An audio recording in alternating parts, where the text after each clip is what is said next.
want me to change, they want me to change, but I ain't changing. Nah, I remain the same. And you are now tuned into another episode of Intellectually Petty Radio, brought to you by M3S3 Clothing. Men make moves and suckers stand still. And as always, on the mighty Nerd DJs Radio Network. Come on, man. Y'all already know, man. This is episode 2 of Legends Only Day. It's official. We got millionaire Joe Smith in the building, man. If you are not familiar, please do your homework. Music director extraordinaire, got movies, got a whole network coming. That this brother has done it all, seen it all, and continues to build on that greatness. How you doing, King? Man, I'm doing amazing, man. How you doing? I'm all right, man. How's your family? Hey, man, everybody's doing great, man. We are all blessed. Thank you for asking. Oh, no doubt, man. And I do apologize for the little snafu. I don't know if that was me screwing up or technology. I'll take the L. We're Yeah. gonna put it on technology, you know. Yo, all right. So I'm going over the bio. I see that you've been doing your thing for decades. You wrote your first song at 15, Yes. but your interest in music had to start before that. What really jumped it off for you? So when I was young, we had a piano in my house, Mm-hmm. and my older sister, she started taking piano lessons, and so my mother bought the piano for her, and she ended up tanking. She stunk up the place. So her teacher came to my mom and said, "Look, you're wasting your money. She's not interested in playing the piano." So the piano literally sat in my house. We had pictures. The old school houses. They set the pictures, everybody's pictures on the family pictures on top of the piano, and I used to tinker on it. And so when I turned 10, I asked my mom, could I take piano lessons? And so she was like, "Don't you waste my money." And because I had started in sports, I had started in all these other things, and I would always drop out. But when I started taking piano lessons, it stuck. I loved it. So that's what I stuck with, was music. First thing you remember playing? It was a classical song. I started out taking classical and jazz, and I can't remember, but I remember I was studying in the John Thompson's piano method book. Anybody that took piano lessons back in the day, about John Thompson's. So I started, taking classical and jazz, and then started doing gospel and R&B, and it just took off from there. And what was your first song about? It was a gospel song. Well, no, let me backtrack. I don't remember. I didn't write my first song at 15. I wrote my first song at like 14. Okay. And me and my friend called ourselves starting an R&B band. And we were Prince fans. So we wrote some song that was like a Prince song. But it was our version of that, and I don't remember what that was. It was probably terrible though. So it's probably good that I don't remember. I mean, the first step is not always the greatest, but it builds a staircase. Absolutely. I agree. I love that saying. Yes. I know, man. I'm gonna have to remember that. Write that shit Yeah, yeah, yeah. down. That was pretty good.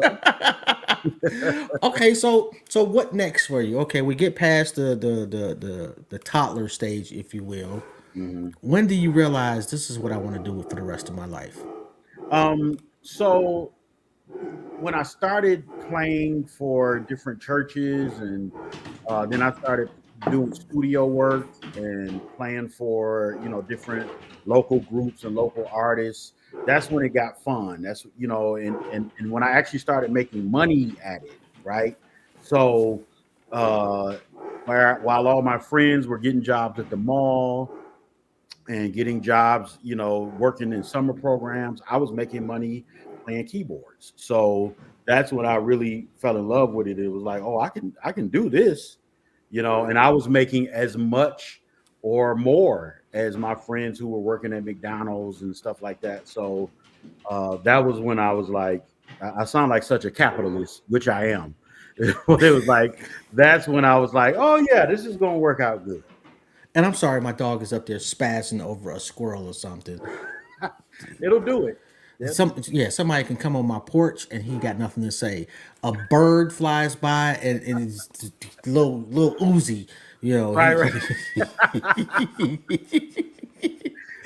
I Okay, love it. so then you get it's gospel like the first genre that really stuck with you, and if so, why?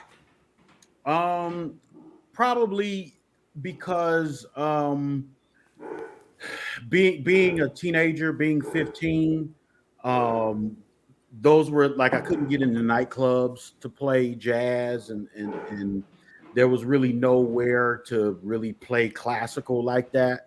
But there was a thriving gospel music scene here in the city.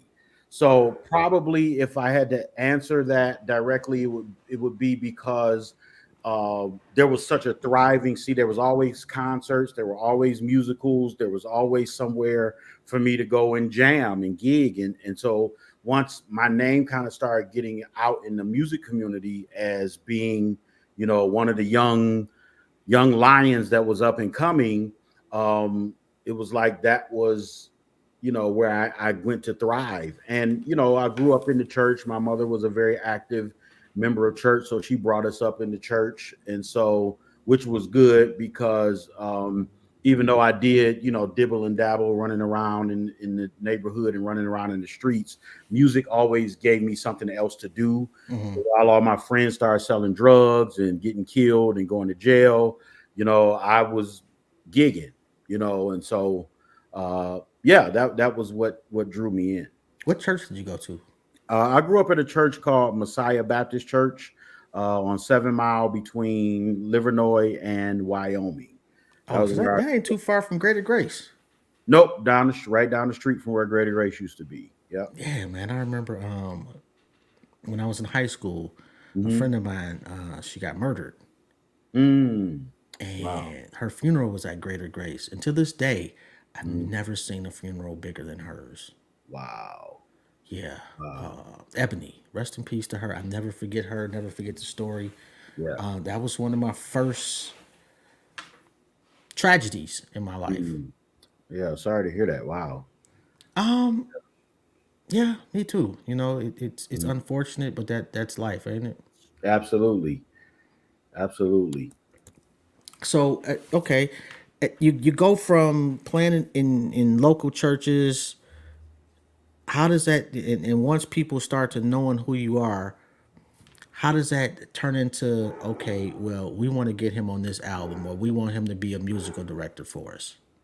So it started because there was a local group that I was playing for, and they were getting ready to record an album. And so, by me already being a part of their band, when it was time to go in the studio, Hmm. I was one of the musicians that went in the studio to record. And coincidentally, that was my first professional recording session when I was 16 years old, and we recorded in a studio called United Sound Studios, which is over in the University District, right off of 94 and Second. Okay. And that is the studio where Parliament Funkadelic used to record. Aretha Franklin recorded there. The Dramatics, on and on and on and on and on. So, it being a legendary studio, that was my first studio experience. So I was really excited about that. Being 16 years old, and that being my first experience, it was dope. So what's mom thinking at this point? So mom is excited, happy that I didn't quit and that I didn't give up. She's seeing me thrive. Hmm. But she was old school, so she still didn't get that you could really make money at it. So her thing was like, okay, this music thing is cool, but I need you to go to school and learn how to get you a degree in something, in computers or something. And so she was funny because she would always point out my friends that were, getting ready to go to college, and she just wanted me to get a good job. And so I had to make a believer out of her when I chose a different path, but she got on board. She was proud of me. Which check was it that convinced her? I think it wasn't not necessarily a specific check, but it was the consistency of how often I was working Okay. and how independent I was of her even though I was still in high school, and then even once I graduated from high school, she saw that I was constantly working. I was constantly, had my own car, was didn't have to ask her for gas money or insurance money. I had my own phone in my room. I was paying my own bills. So when she saw my independence and that I was able to keep that up, that's when she was like, "Okay, I get it." Yeah, you was doing a lot better than me. 'Cause I needed money. Man. I was always big. Yo, and you got a ton of fans out here, man. Supporters. Yeah, I don't want thanks, to be guys. disrespectful of anybody. Hmm. Okay, so let's see where we at. Fred Hammond. Hmm. How'd you meet Fred Hammond? So I actually met Fred Hammond. I started playing at the church where I'm currently at, called Great Faith Ministries, but this was literally in the '90s. And when I came there, Fred Hammond was one of the musicians there, one of the singers there at the church. And so that's where we first worked together. And he was one of my first mentors because he had his own studio out in Southfield. So I used to go up to his studio while he was producing albums and just sit and watch him work. And Mike Powell, who was Anita Baker's producer, I used to go sit at his studio, watch him work. People like Jay Moss, and just sitting in on those studio sessions. And that's how I got plugged into those cats. Yo, like Jay Moss. I swear I went to school with that guy. Mm-hmm. I went to Cass for a year. Okay. I'm pretty sure he was that was the Jay Moss Literally. singer. Yeah. Mm-hmm. Yeah, yeah, that guy. Yeah. He's a nice kid back then too. Yeah. Yeah. Yeah. Yeah. For sure. Yeah, I was a mess. That's why I only lasted a year. Both my sisters graduated from Cass, so I hate you missed out. Well, you know what? I wanted to. It took me an hour to get there and an hour to get home on the Hamilton. Oh yeah, that's no fun. That was not fun. And all my boys went to Ford. I wanted to be around my friend. Horrible decision on my part. My mother should never let me make that call. Right. I'm just saying. Not that I was a bad kid. I wasn't. I was a pretty good kid, but Mhm. like Cass would have definitely prepared me better. Yeah. I was too smart to be at Ford. Mm. Okay. You know, um, Yeah. what was the biggest lesson that Fred taught you? Always look at the big picture. He said that to me in the '90s, and I literally still remember it to this day. Always look at the big picture with everything, whether it's life, whether it's music, whether it's business. Always stay focused on the big picture. And that's such valuable information, and because we can get so caught up in the little petty minor details of Mm-hmm. things. And but the big picture is all that matters, because the big picture is what's going to uh, give you results or take results away. So always stay focused on the big picture. Okay, so how do you transition from playing the piano to producing a song?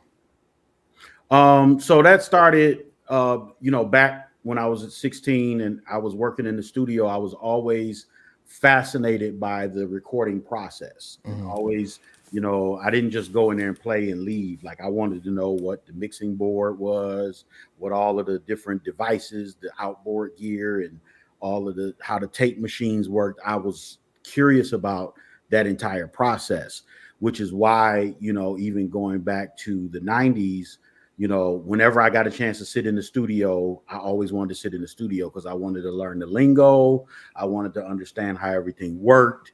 And so I had a friend, and it's funny, somebody in the chat just mentioned Billy Meadows, who was a friend of mine that just passed away, but he had a studio in his basement. So he was one of the people, like, I would just go, him and another guy named Robert Anderson. They had really, really nice studio equipment in their basement. So I would pay them $30 an hour, $20 an hour to go down in their basement and lay my little demos down, and just try to get my feet wet with the whole process of recording and producing and so forth and so on. So that's how I kind of got into that mode. And when did you get good at it? When did you know as a producer, okay, I'm ready? I'm still getting good at it. Come on, man. but I literally produced my first full album when I was 21, 20, 21, 20 or 21, something like that. And so when I saw how it was kind of like a little underground favorite gospel album, and so when I saw the people's reaction to it, I really felt good about it. But I think what really another validation for me was some years ago I produced on another one of my mentors, Dorinda Clark Cole. I produced on her album, wrote a couple of songs on her albums, and so that was kind of the validation of like, okay, I'm not trash out here. I'm pretty sure you knew you weren't trash long before that. But okay, so in Detroit, the Winans are, or at least me growing up, the Winans were, it was 8,000 of them, and all of them could sing, and they were like the standard bearer of gospel. You knew about the Winans, even if you weren't into gospel music. Yes, absolutely. Any interaction, any professional interaction with the Winans? Um, later years, I did end up doing some work with Vicky Winans, who was married to Marvin at one point. I was a music director for a stage play called Perilous Times, and Vicky was one of the guest artists when we were on the road.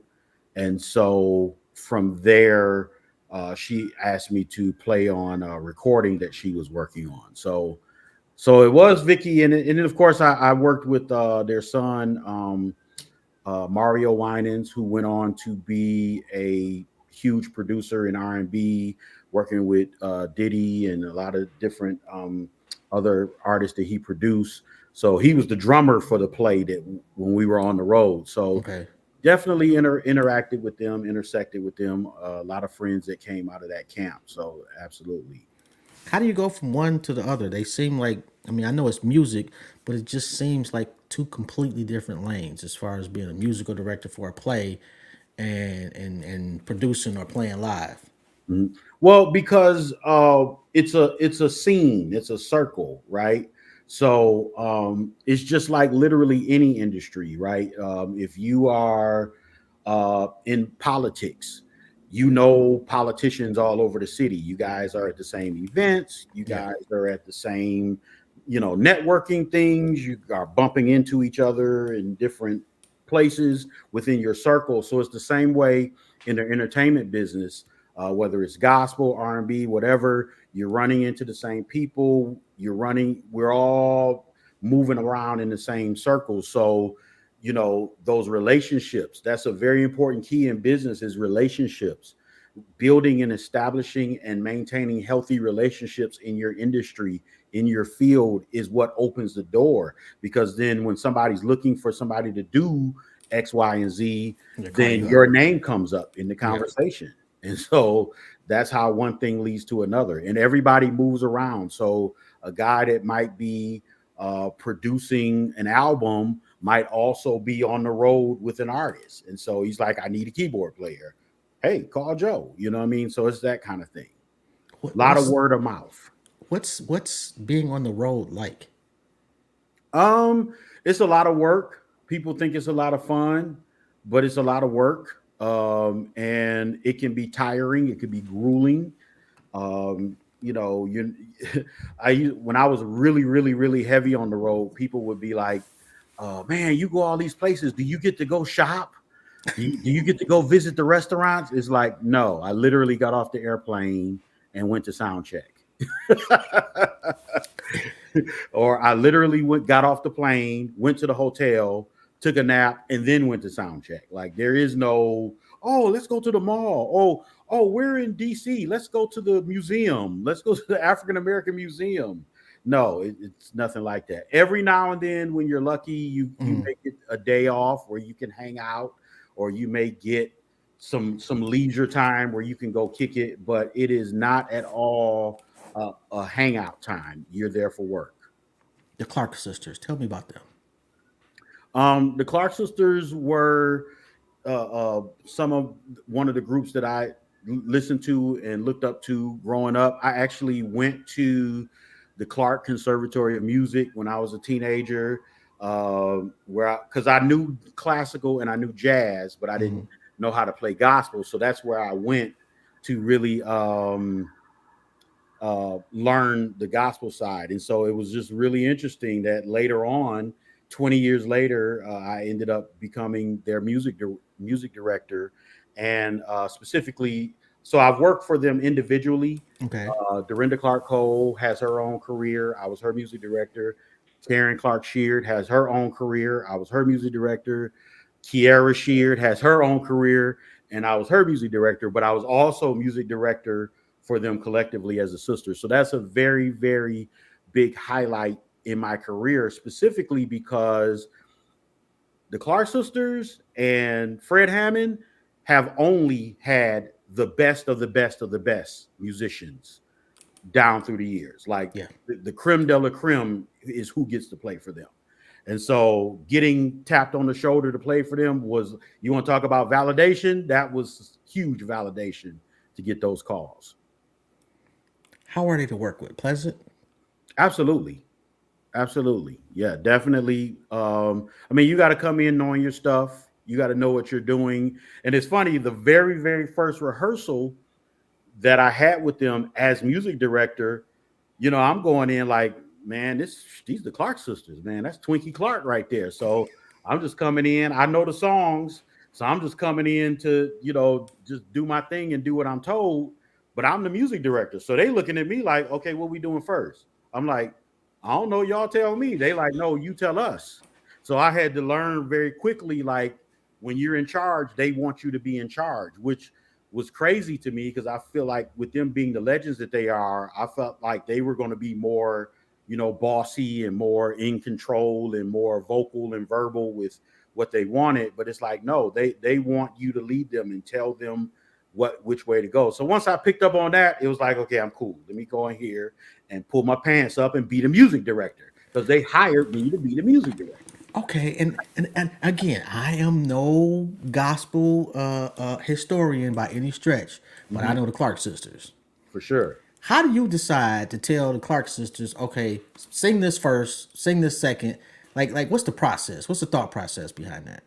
I know. So it wasn't so much telling them what to sing as much as it was just running things and okay, collaborating. A lot of it is collaborative. Okay, what's the set list? What songs Okay. you guys want to do?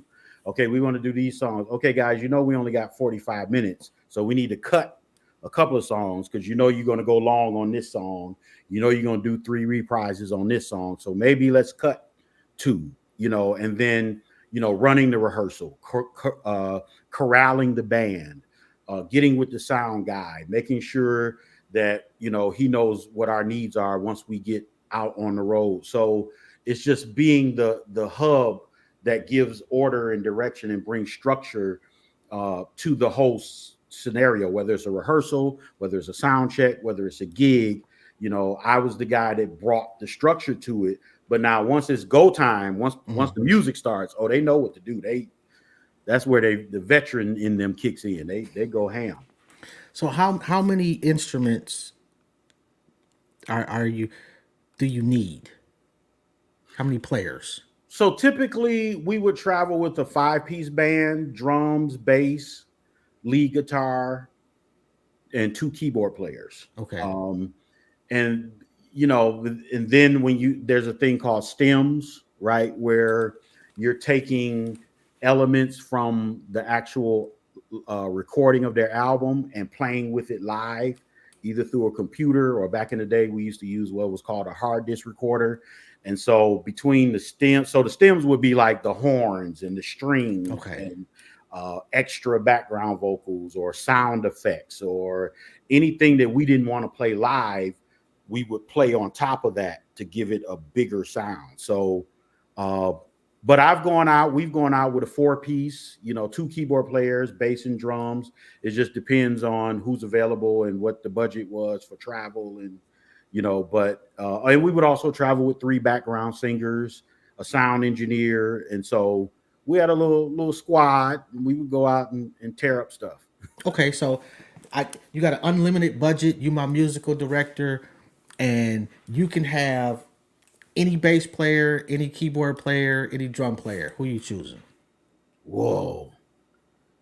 No, man, that's a setup. You try to get me in trouble, man. I No, mean, man. at this point, you got to realize that you tapping somebody on the shoulder is the validation they've been looking for.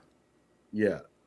Well, at this point in my career, man, anybody I would call is going to be a vet. So any guy I'm gonna call, they out here ripping and running and working hard already with other artists and stuff. But there are some young guys that are coming up on the scene that are really, really dope.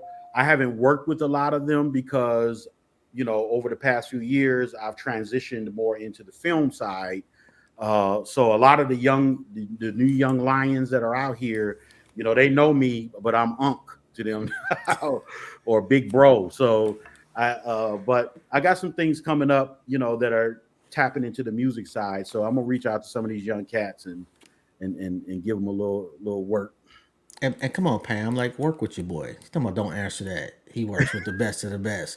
Jesus Christ, come Because on, help Pam, me out a that's my little bit. sis. She know that was a setup. You get to calling names, and next thing I know, I'm in trouble. Okay, so how did you get it from this seem okay, these seems like two totally different worlds. Mhm. Okay, how did you get from the music to the movies? So what happened was it was a progression. So remember, I told you back in the '90s, I started out as music director for a stage Mm-hmm. play called Perilous Times. So then that led to me getting called for other stage plays. But I've always so it's the same. So if you notice, there's a pattern with me, right? Mm-hmm. It's the same thing as being in the studio when I was a teenager. Playing in the studio is what led to me being a producer because I was interested in the process. So then playing for stage plays is what led me to start producing and writing my own stage plays because I was interested in the process. So I'm sitting in rehearsal for the play and I'm listening to the director direct. I'm listening to the words he's saying. I'm asking questions about the process. When we're at the theater, I'm asking questions about who does what at the theater. How does this work? How does that work? So that led to me producing and writing my own stage plays. And so the early 2010s, I started producing stage plays, right? And I had ideas for scripts in my mind, but I was writing for stage plays. And so in during the pandemic, like literally from like 2018 on, all of the stage play people here in the city of Detroit started transitioning into producing independent film. Mm-hmm. And so during the pandemic, like is when I kind of made the switch because it was like nobody was going, you couldn't go to no, Exactly. large scale events and so forth and so on. And then I'm seeing and I'm hearing about people making these independent movies and they're making money. And I'm like, well, what I'm doing over here by myself, well, let me get into some movies. And so I was like, and then of course Tyler Perry was the blueprint because he made the jump from producing stage plays to doing movies and TV shows. So he had already kind of showed us the way. And there's other people. It's not Tyler Perry by himself. You got people like Dave Talbert and you know a lot of my other friends and mentors also made that leap, made that jump. And so Angela Dunlap and TJ Hemphill, a lot of those people started, moving from plays to Mm-hmm. film. So I made the jump. I'm like, let me go ahead. I ain't gonna be over here by myself. Okay, first movie that you put out. So my first movie was also my first stage play. I turned it into a movie. That was Diamond Girls. Okay, how'd that do for you? Did really well. Thank God. It did really well. And I say thank God because by it being my first movie, I really didn't know what I was doing. Mm-hmm. But I knew how the process is the same, right? If you don't know what you're doing, you surround yourself with people who do. Facts. You hire the team that are experts in their field, and they will educate you in how to get through the process. Okay, you get through Diamond Girls. What was next? Was it A Good Man? Yes, A Good Man was next. And so Diamond Girls, um, we did the premiere for Diamond Girls in September of 2022, and we started shooting A Good Man the next month. So once I figured out the process, I'm like, let's run with it. Okay, are you directing these? You writing them? What's your role? So all of my films I write. Okay. All of my films I produce. Diamond Girls was the only one I didn't direct because it was my first one. Again, hire people that know what they're doing. So I hired my friend Kamal Smith. At that time, Kamal Smith was on, and he's still on fire as a director. But at that time, he was just coming off of directing like 5 films back to back. And so I hired him to direct Diamond Girls. But everything after Diamond Girls, I direct. So I write, produce, and direct. Okay. And then you did Senseless, correct? Yeah, hashtag Senseless was a documentary. Talk to me about that. What was that So about? I and I did leave out a step. So I started out producing documentaries. That was my first dipping my toe into film. Okay. And so I produced a docu-series called Diamond Girls Confessions, which was I was interviewing women who dated guys in the street life, and some of the women I interviewed themselves were drug dealers. So I liked hearing people's story. I liked uh, getting inside people's heads. So I was That like, show ain't very gospel, bro. no, it ain't. It ain't. Look, I've never been tethered to gospel anything. Okay. You know, it's a part of my upbringing, but I was always uh, my family. So my mother and my father. Let me paint the picture for you. Growing up, my mother was the church secretary and she taught Sunday school, but her and my dad also owned a bar. So this is my life growing I up. got you. My mother literally sang in the choir, but I used to also have to go to the store and get my mother and my dad cigarettes. So, you know, I've always grown up with both worlds, Got you. right? We had an 8-track player in the corner, and we had Millie Jackson. It's Ooh. the old school folk Ooh. know who Millie Jackson Millie was. Jackson was wild. She was wild, bro. They She think was little hip Kim was hop. bad. She was sexy red before sexy red was Oh sexy red. boy. Oh Jesus Lord. Yeah, trust me, I know. So we had Millie Jackson 8-track right next to Walter Hawkins 8-track. So and Andre Kraut. So I always grew up with the gospel and the other side. So so going back to the documentaries, I produced Diamond Girls Confessions, which was based on the stage play and the movie. And so I was like, man, all this gun violence out here. So hashtag senseless is a documentary about parents who've lost children to gun violence. Mm-hmm. And then I plan to also do a follow-up to senseless, which is going to be children who lost their parents to gun violence. And so just talking about, you know, the epidemic of gun violence in our community. And but coming from a different perspective, you know, a lot of people they like to blame the guns for the gun violence. And I'm like, no, it's people using guns. You know, my dad had 5 guns in the house growing up, and he never shot nobody because he got mad. So the documentary always we talk about the causes and the role that people play in why we're so vicious to one another. And so yeah, so that's my docu series, and we're going to put that back out real soon. That's an interesting. First off, I don't think I've ever seen one with respect to people losing their parents. Mm-hmm. And just losing your parents, period, is I've been there. Yeah. And no Wow. matter how old you are or how young, you know, like I can't imagine some 10-year-old losing their mother, Yeah. you Yeah. know. But the flip side is I lost my mother and I was 48. Mm-hmm.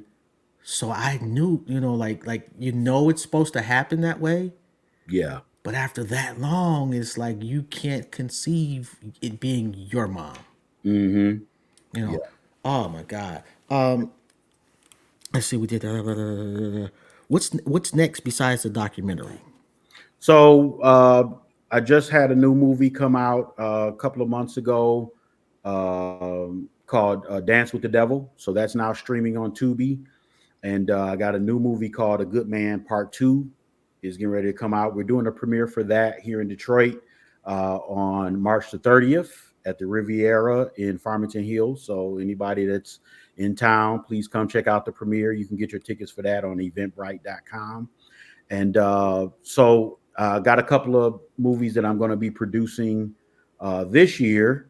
And we're also working on the launch of my streaming platform. So that is the big thing that we banging out. And that's mainstream, correct? Yes, that is mainstream. End of this year? Yep, we're looking at the end of this year, top of next year. Okay. How can I get my shit on mainstream? We're gonna have so once we get, we're actually looking for content now. So you can definitely send an email to mainstreammedia@gmail.com. That's all I want. And mainstream is spelled with two E's, not EAM. So MAINSTREEM Oh, wait a minute. media@gmail.com. And yeah, we're looking for TV shows. We're looking for movies. We're looking for documentaries. We're looking for podcasts. We're looking for everything.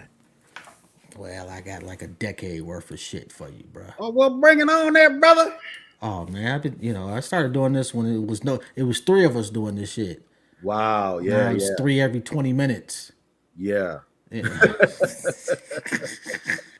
All the sensationalism of today's society, Hmm. does it slant how you have to make movies, or you don't care? Uh, to some extent, yes.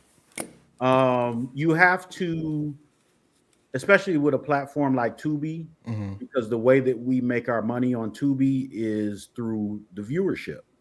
When they show the commercials during the movie, the number of people that watch those commercials translates into dollars. And so Tubi splits those dollars with the filmmakers.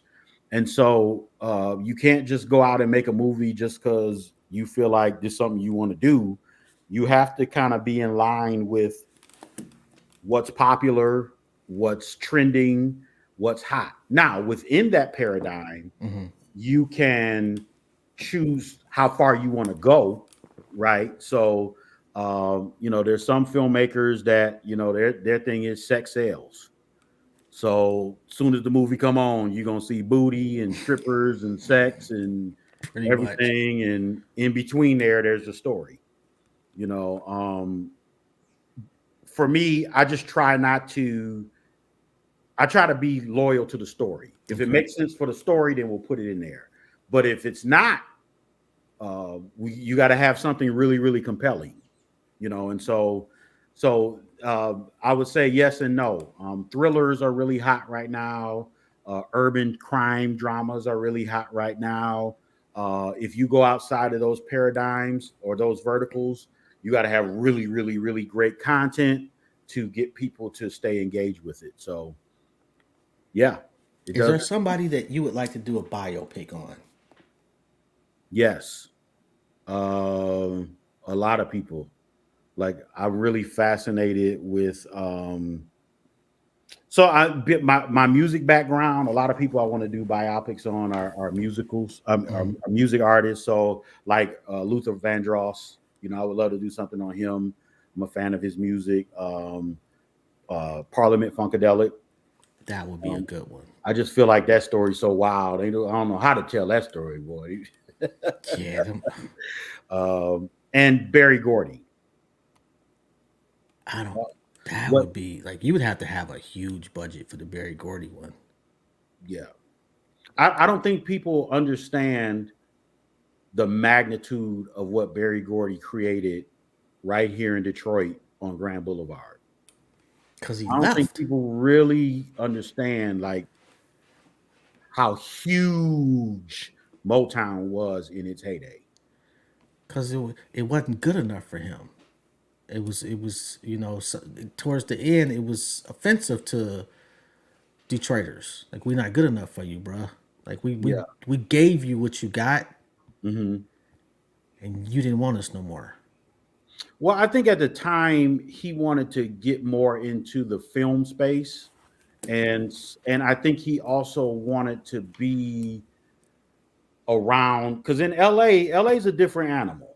You know, when you're in LA, you're around 1,000 U's.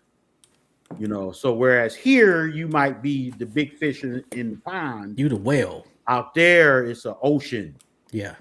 and you can, you know, it's like how they say, you know, if you put a shark in a tank, he'll only grow as big as the tank. Yeah. You know, and so I think it was that kind of mentality of what sent him out. And I'm only going by, you know, things I've read in interviews and what he talked about in his, because I used to listen to his audio book in the car back in the day. I used to ride around in the car and listen to his entire audio book. I listened to it like 10 times. And I used to go to the Motown Museum like 3 times a week. Like I I was have obsessed. never, born and raised in Detroit, have never actually set foot in there. Holy crap. I felt so bad. I want to say like 3 years ago. I just, I pulled up and apparently you have to make an appointment. Yeah, I think so, because they've gotten a lot busier now. And I'm like, what the, it's a museum. I never had it. When I used to go, it wasn't popping like that. So I would just walk in and pay the money, and they would just let me go on the tour by myself. I just walked to the museum by myself. They knew my face. I had been there so much. But now it's popping. So yeah, I think you gotta. I mean, the neighborhood has always been sketchy as fuck too. Yeah. So, if it wasn't absolute daylight outside, yeah. You didn't want to be over there fooling around. Yo, I would do. Coleman Young needs one. Yes, I agree. Like that was like, there's yet to be another Coleman Young. Yeah, I agree. He You know, was definitely an interesting character, and he did a lot. I mean, he was historical. I produced a one-man show back in 2018 on a guy named Charlie Beckham, and Charlie Beckham was Coleman Young's one of his right-hand men, and he ran the water department for Coleman Young, and he got caught up in a scandal, ended up doing some federal prison time. So we're going to be doing a documentary on him as well. But he did a one-man show. I don't know if you saw Mike Tyson's one-man show, but it was kind of like along those lines. And just sitting around when we were putting the show together, just hearing his stories about Coleman Young and, all the behind-the-scenes stories, it was amazing. So, yeah, definitely Coleman Young needs something. Coleman Young enlightened me on how powerful the water company in Detroit is. Yes. That's why they're taking the city back. Mm-hmm. They don't give a fuck about the city. They want the water. Yeah. Because when the shit hits the fan, and I've been telling my cousins this for years, that they moved down to Texas. When the shit hits the fan, y'all gonna die of thirst. Right. The While we people, sitting on a a whole gold mine. right. Yeah. If people want to get in touch with you, how they go about doing that, bro? They can hit me up on Instagram, which is Millionaire Joe, all one word, Millionaire Joe on Instagram. I'm also on TikTok and on Facebook, Joe Millionaire Joe Smith. So yeah, they can reach out to me there. Is this over? Are we done? Well, we're pretty close, bro. No, I'm having a party. I just ordered pizza on Uber Eats. We got. You didn't order me shit. You're like, I got to sit here and watch you eat pizza. No, Right, like, bro, we're not doing that. I'm fat. Come on. Matter of fact, you've got a lot of people in here, man, showing love. If anybody has a question, let me know. But how do you get a fan base like that? It just well, first of all, a lot. I just meet a lot of people down through the years, playing and doing plays and doing all the things that I've done over the course of my career. It just put me in position to meet a lot of people, which is a blessing. And then just I try to show my journey on social media, so people have been invested, in the journey, and I feel so good because even as I'm looking at the people that are commenting, I posted this on my Facebook page, and just seeing all the people that are commenting, it makes my heart feel good because a lot of these people, some of them are family members. Cheryl Chucky Roberts is my cousin. Shanitra is my niece, and a lot of these people are my friends. They have seen me. Some of these people on here knew me from the '80s in my early stages in music and have watched me grow all the way until now. And so they're invested in my journey. And so it makes me feel good to be able to show these people that, if you keep pursuing your dreams, if you don't give up, if you keep going, if you keep, play, I don't want to say play the game in the negative light, but play the game in terms of just building great relationships, Yeah. and keeping your name good, Yeah. and taking care of business properly, then that'll open doors for you to move to the next level, to the next level, to the next level, to the next level. And so I thank God for every shout out to everybody that's commenting. Yeah, your boy Corey say you owe a pack of what flavor annihilators though? What Yeah, don't come over here with no whack flavors, Corey. Come on now. It better be some cherry. not banana? Oh, bruh, I almost hung up on you. I'd have been over here like, whoa, my internet must have dropped. But who eats banana annihilators? What? Oh, that is so. Your taste buds is childish, bruh. This interview was going great. Oh, Jesus Christ. Okay. All right, guys. I knew you when you were playing Luke on the organ at church. Like Luke, like 2 Live Crew, Luke. Who played Luke? Carmen? What are you talking about? I've never done such a thing. Oh, wow. You shut your trap. Stitches get stitches. Banana and pineapple. Yeah. Shout out to your niece, but that's just disrespectful.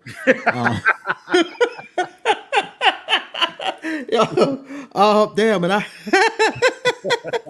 I forgot about producing songs for the Deep Blue Sea soundtrack. How did that come about? So remember I talked about I used to go to the studio and just hang out, right? Mike Powell, who was Anita Baker's producer, had a studio in Oak Park, multi-million-dollar studio.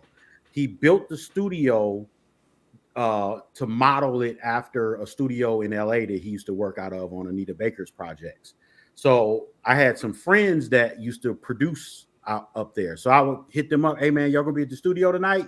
Hey man, let me come hang out. Okay, cool. So I would just go to the studio. I would sit on the couch. I wouldn't ask no questions. I wouldn't bother nobody. I would just sit there and just listen and watch and observe and pay attention. But them being friends of mine, they knew that I could play. They knew that I could produce.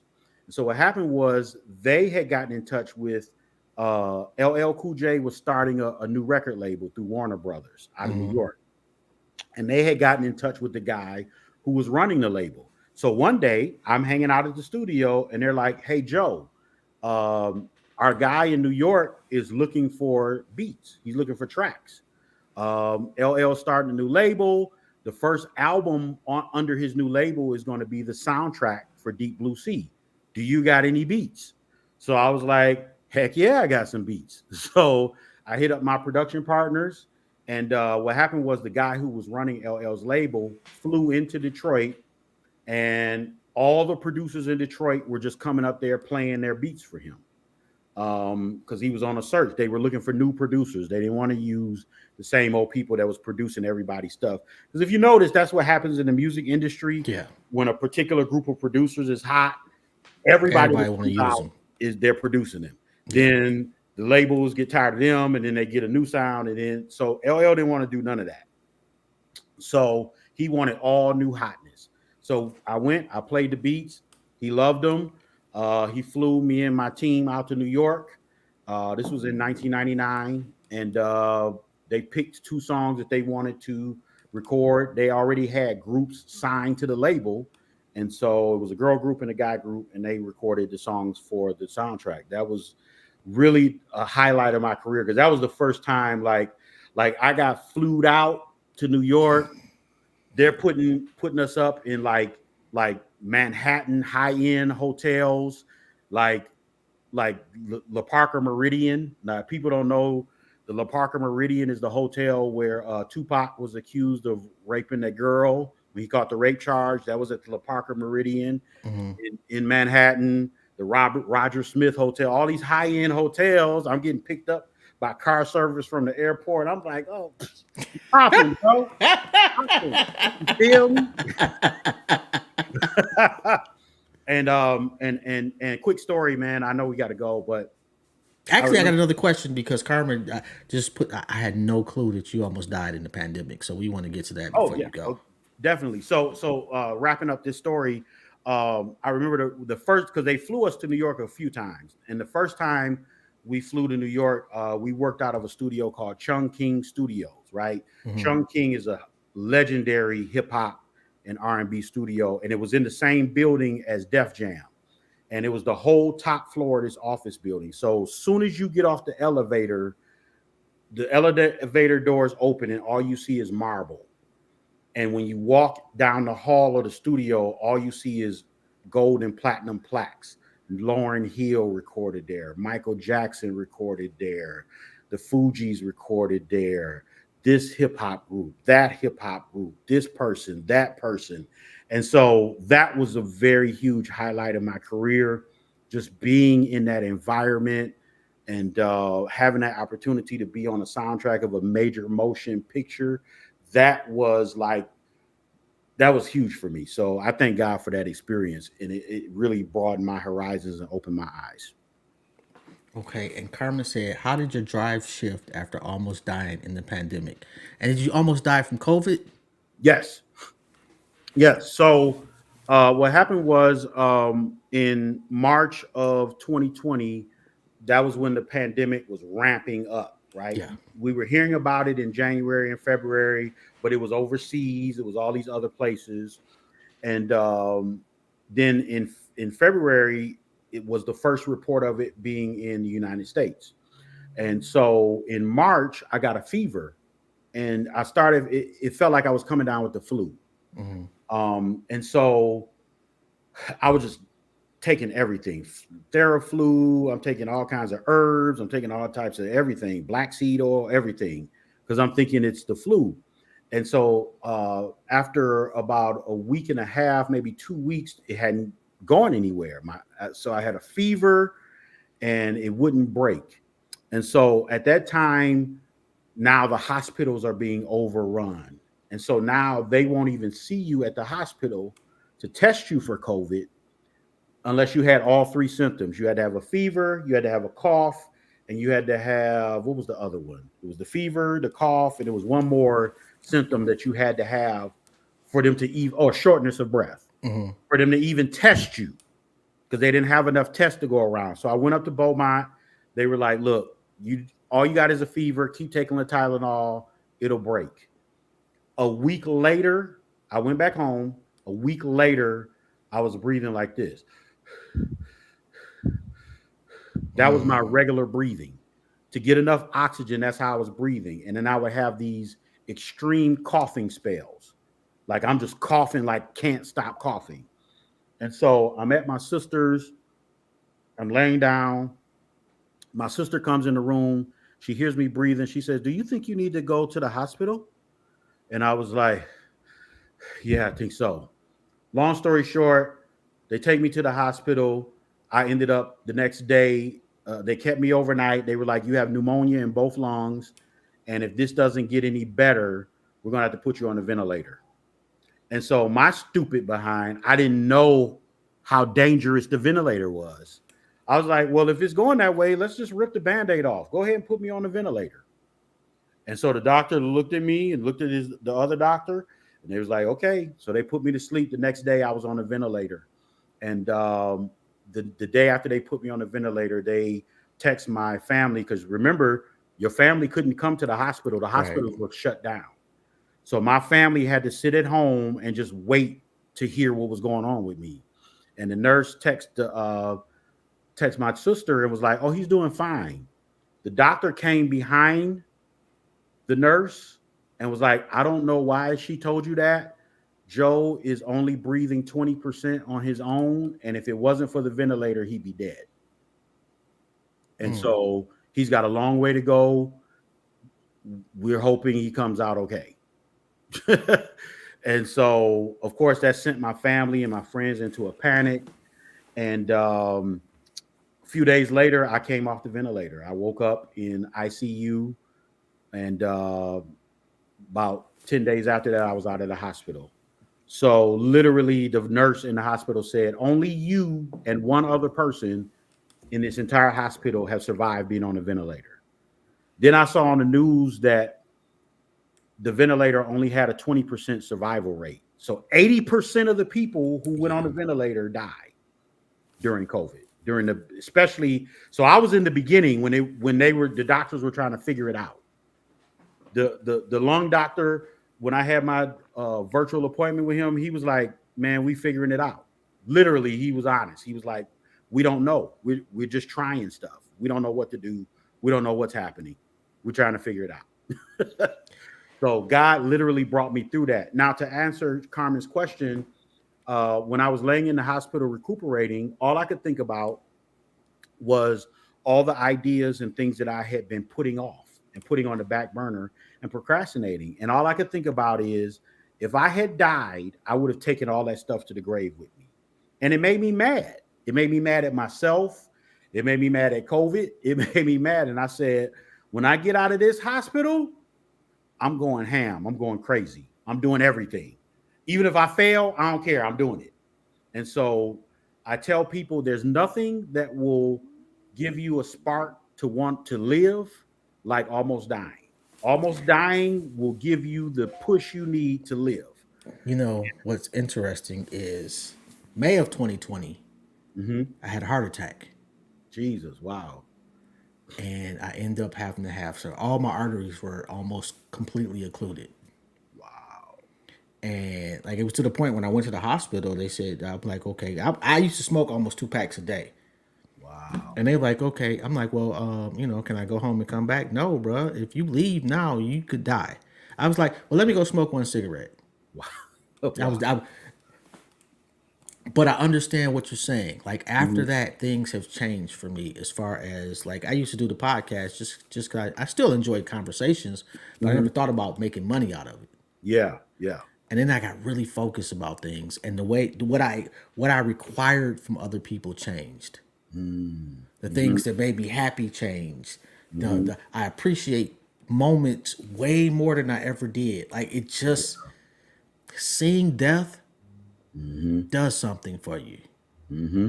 So I completely get it, bro. It does. It changes your perspective on life, man. And it really get lets you see how fragile life really is. You know. Oh, and not everybody in your life is able to handle the change. And I'm Facts. still kind of dealing with that to this day. Facts. Yep. And it's just, and I don't apologize for being a better me. Yep. You can't. The people that understand, and the people that don't, they just don't. Except for I cry all the time about this is fucking everything, man. Oh God, I got a picture. Arr! You say it's made you more sentimental, huh? Oh my God, such a wuss. That is completely, that freaks me out because I was never a crying type, but now, oh my God, I can't. It's okay, brother. I support you. Real men cry. I support you, bro. Oh God. Oh, yo, this And I just want to say right quick, man. Shout out to everybody. I thank God for everybody that prayed for me, man, through that ordeal, and especially my family, and people that are close to me. I thank God that God kept them in their right mind, because sitting at home waiting to hear what's going on with your loved one, that's just mental torture. But everybody prayed for me. People that I didn't even know prayed for me. Like, it was crazy. So I just thank God for that, man. And I really attribute prayer to bringing me through those tough times, and still bringing me through. Oh my goodness. Yeah. And I can't thank you enough, bro. This has been just a beautiful conversation. Thanks, bro. I appreciate you for having me, man. Oh, it's an honor. And if there's, I don't know if there's anything I can possibly do for you, but if there is, please just let me know, and I got you. And I absolutely, when do we like start tapping in for mainstream media? Um, if you want to send just kind of a snippet of your content that you have, you can send that. Well, let me hold off on that because I want to make sure legally that I got all my ducks in a row before I start taking people's content. But if you want to send me like a synopsis of your show, then you can do that to that email address that I sent you, that I told you, mainstreammedia@gmail.com. And we'll connect that way. And anybody else that has any content or knows people that have content, just have them send me a synopsis of what the content is. Don't send the actual content, and we'll go from there. Well, I ain't that bright, bro. What's a synopsis? You can just a little Cliff's notes, Yeah, just like a one pager of overview of a what the whole show is page. about. Well, it doesn't have to be a Yeah, whole yeah, page. damn, bro. Get somebody to do it for you. No, I got you, man. I got you. Yo, and for all those people that tuned in, I hope you enjoyed the conversation. Don't forget to like, subscribe, and share the show. And we'll go on YouTube and subscribe to the YouTube channel. It's the same, Intellectually Petty Radio. Yo, like I say, if there's anything I could possibly do for you, I got you. Looking forward to everything you're doing in the future, man.